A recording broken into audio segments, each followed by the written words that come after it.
What's up YouTube, Saf here on Super Saf TV, and in this video I'm going to be comparing the specs of the new Google Nexus 7 or Nexus 7 Generation 2 if you want to call it, to the iPad mini.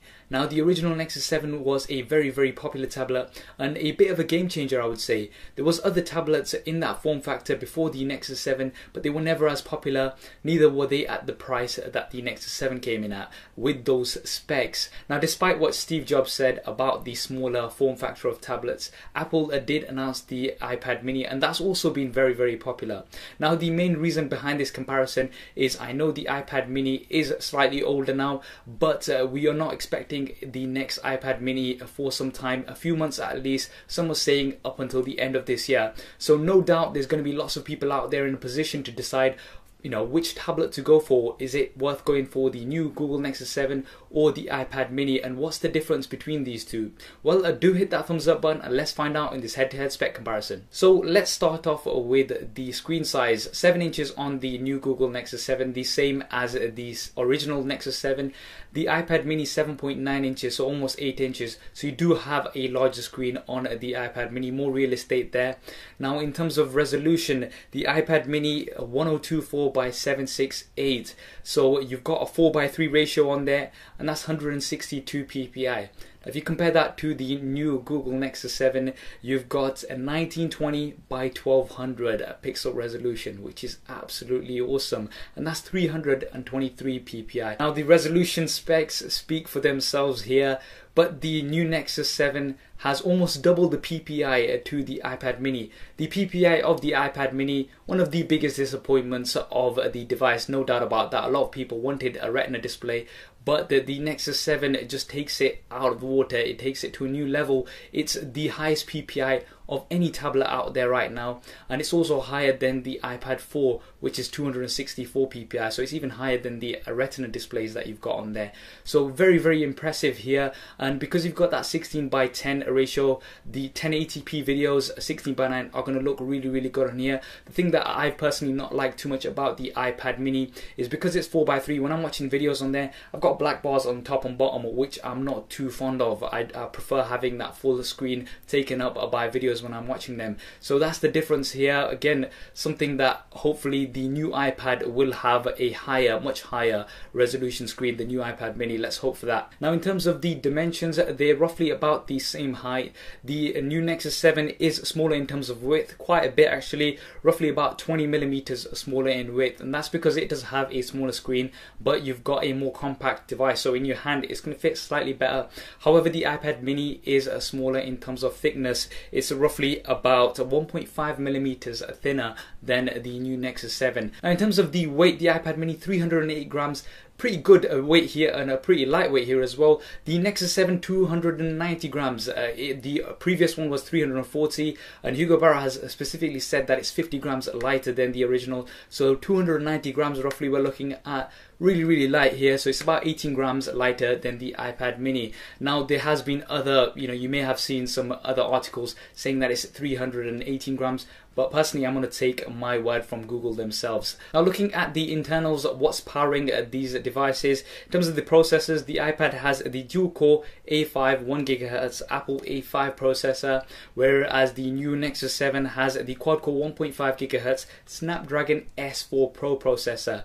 Now in terms of the specs, yes, the Nexus 7 second generation has a much better CPU, but we'd have to see these side by side in terms of performance and benchmarks to really see what differences are between these two. Now in terms of RAM, the iPad mini 512 megabytes of RAM, the new Nexus 7 has 2 gigabytes of RAM, so you've got 4 times as much RAM on here. I know it depends on the operating system and we will have to see these hands-on, but 4 times the amount of RAM on the new Nexus 7. Now looking at the different versions that you've got available, you've got the 16 and 32 gigabyte Wi-Fi only versions on the Nexus 7, and you've also got the 32 gigabytes Wi-Fi plus 4G LTE version. So those are the versions that you've got available for the new Nexus 7. The iPad mini, you've got the 16, 32 and 64 gigabyte versions, and those are Wi-Fi only, but you've also got options for all of those variants in Wi-Fi as well as 4G LTE. So you've got a bit more variety of different devices here at different prices, obviously,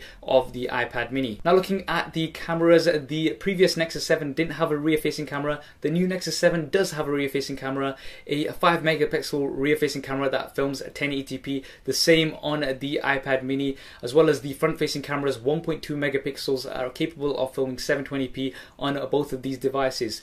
Looking at the operating systems now, Android versus Apple, that's just going to go on forever. I'm not going to go too much into the detail. It comes down to personal preference, but the new Google Nexus 7 comes with 4.3 Jelly Bean out of the box, the latest version of Jelly Bean. The iPad mini currently on iOS 6, but with an upgrade to iOS coming very soon. Now touching on some of the additional features, the new Google Nexus 7 does come with NFC as well as wireless charging, both of which are not available on the iPad mini. Now, the batteries, the Nexus 7, they've not made clear what the exact milliamp per hour of the battery on the Google Nexus 7 is, but they're claiming roughly about 10 hours of usage, the same as the iPad mini. Seeing those side by side would be quite useful, but you're looking at roughly about the same amount of usage between these. Finally, looking at price, the iPad mini right now you can get it for £269 here in the UK or $329 in the US. Now we're looking at the base 16GB Wi-Fi only version.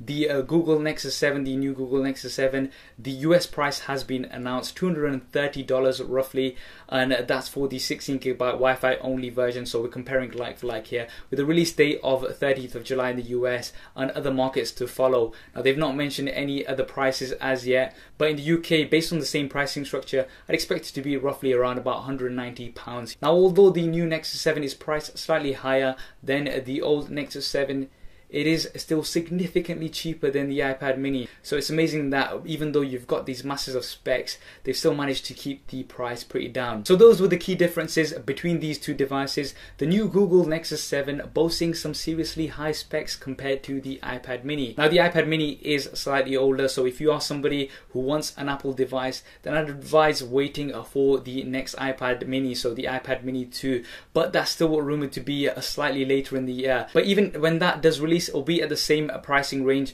so the new Nexus 7 is still going to be significantly cheaper than the new iPad mini as well. So if you are looking for something that's a little bit more on budget with very high specs, then the new Google Nexus 7 is a great option. What do you think of the new Google Nexus 7? Which one would you go for? Would you go for the Google Nexus 7? Would you go for the iPad mini? Do drop me a comment below and let me know your thoughts. As soon as I have the new Google Nexus 7, a hands-on comparison and review will be coming up on the channel, so make sure you are subscribed for that. I hope you enjoyed this video and found it useful. If you did, as always, please do hit that thumbs up button for me.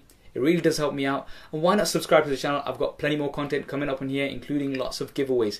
Thanks for watching. This is Saf on Super Saf TV, and I'll see you next time.